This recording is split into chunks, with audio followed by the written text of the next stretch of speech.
The big lie about growing a Shopify store with Facebook ads in 2022.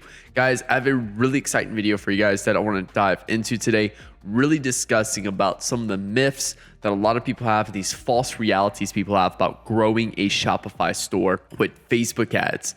And yes, if you're new to the channel, my name is Nick Theriot, and I run a e-com growth agency. We help brands go from 6 figures a month to 7 figures a month in revenue. With that being said, everything I provide on this channel is completely for free. I have nothing to sell you guys, and I'm fully transparent with you guys because one day you're gonna get to the point where you don't want to do this shit anymore and you'll hire our agency to do it for you. So that's all I have to say for that. Make sure to like button and hit that subscribe button for new videos every Monday, Wednesday, and Friday. Now, let's dive right into this video because I have some really exciting points I want to bring up to you guys. But yeah, let's get started. So the big lie about growing a Shopify store with Facebook ads in 2022. Particularly, guys, a few examples because we work with a lot of Shopify stores, a lot of different brands and stuff like that. And some just come in, they do everything right, and they just blow their business up. And then some don't really do that great. And before, I used to take that very personal as a media buyer, thinking I wasn't doing a good job. And I take 50-50 for some of these scenarios is that I do take a lot of accountability to make sure we coach our clients to where they can get to that point. But then also take some accountability with like, hey, if they don't do this shit, then that's not our fault. So I'll give you guys a few examples. We have this one client that came in on board. We've helped them scale from 17K a month to over 200K a month in revenue. Okay. Now this particular client did everything correctly. Okay. They came in, they put a lot of pressure on, like the CPA side and stuff like that, and making sure we can grow the business by acquiring a lot of customers at a good cost per acquisition. But they also understood that cost per acquisition wasn't the leading indicator and that LTV would be the biggest indicator. Okay. Now, what does that mean to you? So you're like, well, what the fuck are you talking about, Nick? Okay. So this client came on board, and at first it wasn't super profitable. Okay. With their advertising. Okay. Why? They're selling a low ticket AOV product. Okay. It's like $40. Okay.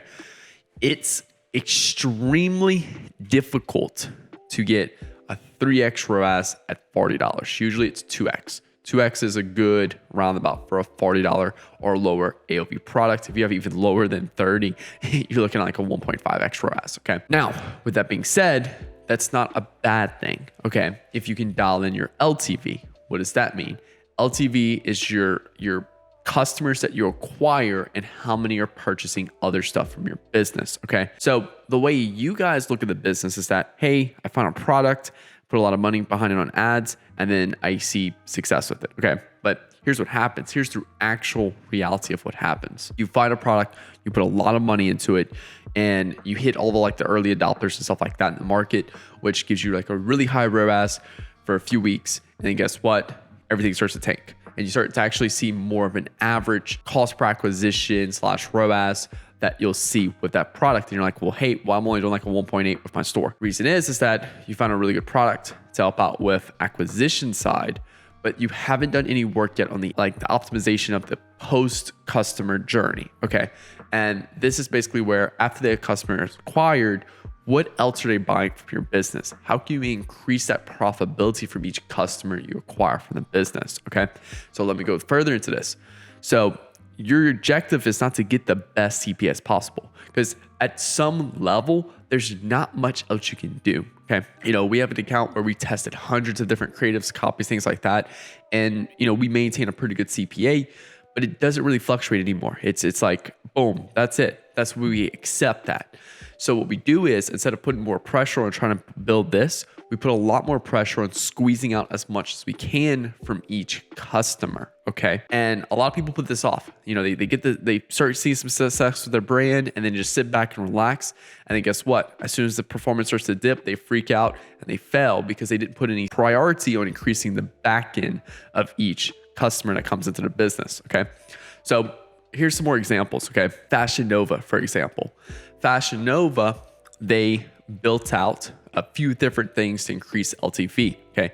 So their initial CPA, they weren't really too crazy focused on because they were acquiring customers, getting girls to come in, purchasing once. Then guess what? They're releasing multiple other different designs. They're constantly, each market, each season releasing new designs, even each week. And a lot of customers are purchasing from them on that. So that's one way they increase LTV. Second way they increase LTV is, hey, we're noticing that you guys have a lot of boyfriends or husbands. How about we watch Fashion Nova Men? And then that allowed them to also purchase that. Now they're really increasing LTV on that side right there. Okay. So then further down the line, guess what? They're still maximizing women, they're maximizing men. And then now, guess what? We think you're starting to have kids and stuff like that. We're going to release Fashion Nova Kids. And they're constantly releasing new items on that. So they've really did an amazing job at building off that initial acquisition and building out horizontally and scaling the business from a horizontal perspective on new products and stuff like that for the business. Okay. So this is vital. And when I talk to a lot of brands about this, and because sometimes we just not let clients on because if they don't have a good understanding of that, we don't let them on as a client because they're going to come in, we're going to help them scale up, and then they're going to see performance go down because we intend for this to happen. We know this will happen. And they'll be like, well, what's going on? I'm like, well, you're not doing anything to build your back end. And it's important. You need a good split on a daily basis between first-time customer revenue and existing customer revenue. Us, it's like a 30-70 to 60-40. You can use Tripwell to monitor that. And what that is, 60% of your daily revenue comes from new customers and 40% of your daily revenue comes from existing customers. Okay. This will allow you to be less profitable in your acquisition, which will allow you to spend a lot more, acquiring a lot more customers faster and scaling your brand faster. And then you're going to make all your profits up from your existing customers, okay, on a daily basis because you don't have to spend any money on them to get them into the door, okay? This is how you're gonna grow, still maintain your overall 2x or overall 3x or overall 4x, whatever you're trying to hit for your specific business needs. Again, every business is different, okay? I have some clients that need a 2x, I have some clients that need a 5x, I have some clients that need a 3x. Every client is different on what the business needs for a daily marketing efficiency ratio or like overall ROAS and that perspective right there. Okay. Every business is different. It all comes down to your cost of goods, your shipping cost, and all that good stuff. And do you have your LTV and all that optimized or not? Okay. So every business is different. I have some clients that ask me, well, Nick, is a 3x ROAS good or is it 2x ROAS? I don't know. It depends on your business. Okay. Your business, your industry, your product, and how well you guys are doing as like selling that product. Are you selling an iPhone 4 and an iPhone 13 market? Who knows? Okay. So, not to get too sidetracked off, going back to it is that when you're selling this acquisition side, or like when you're focusing on acquisition, don't put it off. We worked with another client for a period of time because we knew this shit was going to happen. And we consistently kept showing them what they need to do to build their LTV. And guess what? Yes, Nick, I'll get to that once we get to here. Yes, Nick, I'll get to that once we get here. Okay. And guess what? Hey, acquisition is starting to average out because they broke through their early adopters. Now they're starting to reach the second tier of people, which I forgot right after early adopters. I forgot what it's called. But early adopters is just people that you literally just put in the product in front of your face and boom, they'll take it. Okay. Second tier people, a little bit more skeptical and require a little bit more advertising in front of them to get your product. Okay. And guess what? Performance started to dip. Kept telling them what they needed to do, didn't do. Got to a point where, oh, hey, Nick, performance was bad. We should just end it. Okay.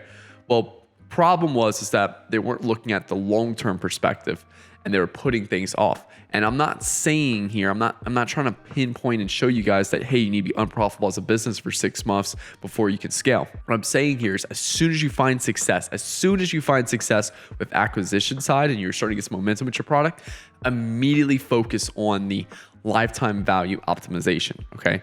So this literally can happen within 2 days. Okay. Found a product, you launched a product, does amazing. Boom. All right. Now let's start focusing on that lifetime value optimization side. Because as soon as you get all the products in and as soon as you increase your value of each customer, you're gonna be able to grow as a long-term business and you won't have that issue. But don't wait until you get to certain points in your business to do it. It should be something that you should be on top of everything else you're doing on a daily basis. It should be something that you should be also kind of tweaking every single day and putting a little effort and thought into it to get that long-term success you want. So hope this video made sense to you guys. I definitely could probably do another one with like actually like slides and everything like that. So let me know. But the whole goal here is that the single key point I want you to take away from this is that, yes, focus on your acquisition, focus on profitable acquisition, but long-term, you will not be profitable with acquisition alone. You need to have a solid customer repeat rate and be focusing on other ways to get customers into the door that already purchase from you to purchase from you again. And then focus on at least a 60-40, 70-30 split on a daily basis with 70 or 60% of new customer revenue and 30 to 40% of repeat customer revenue. Guys, thank you so much for watching this channel, or thanks so much for watching this video. Again, we're an e-com growth agency. Click link below, book a call with me and my team. We'll go over a few strategies for you, and then you can take that and run with it, or you have the opportunity to work with us if you choose. Again, I have nothing else to sell you guys, so hope you guys enjoy these videos. They're designed to make you more money at the end of the day, and make sure to like button, hit that subscribe button for new videos every Monday, Wednesday, and Friday. My name is Nick Theriot. I'll talk to you guys later. Peace.